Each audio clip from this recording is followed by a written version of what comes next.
जी, आज मैं आपको सिखा रही हूँ पीनट बटर बनाना। ये बहुत सिंपल है। ये मेरी एक बहन है जिन्होंने मुझसे कहा कि उनका नाम भी जरूर लूँ। उनका नाम है सिद्रा राजपूत। आई होप मैंने आपका नाम सही लिया हो। ये उनके लिए बना रही हूँ, जरूर ट्राई कीजिएगा। चीजें आपको इसके लिए सिंपली चाहिए।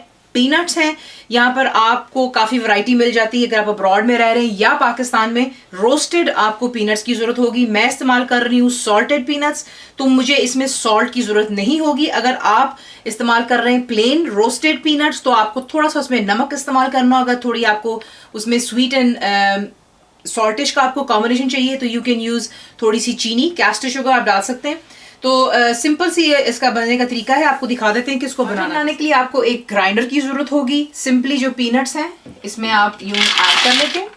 ऐड कर लेने के बाद अगर आपको प्रॉब्लम होती है, आपको टिप दे रही हूँ उसे ग्राइंड करने के लिए, तो पीनट ऑयल बहुत इजीली आपको मिल जाता है। You can add a little bit of peanut oil और आप इसे ग्राइंड कर सकते हैं। लेकिन आपको इंशाल्लाह इसमें प्रॉब्लम नहीं होनी चाहिए। तो इसे आप ग्राइंड कर लेते हैं। जैसे मैंने आपसे कहा, अगर आप इसमें थोड़ा मीठा डालना चाहते हैं तो आप चीनी ऐड करेंगे। मैं चीनी ऐड नहीं कर रही हूँ।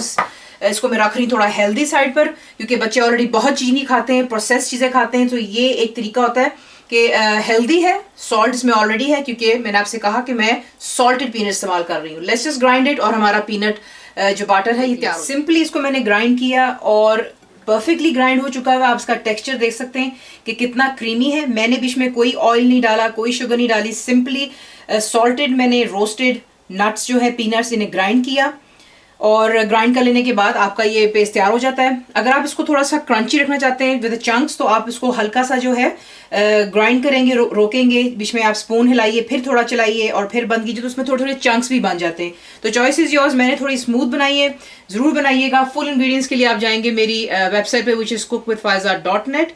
जरूर बनाइए। तो आपको कैसा लगा दुआओं में याद रखें and thank you for watching the video.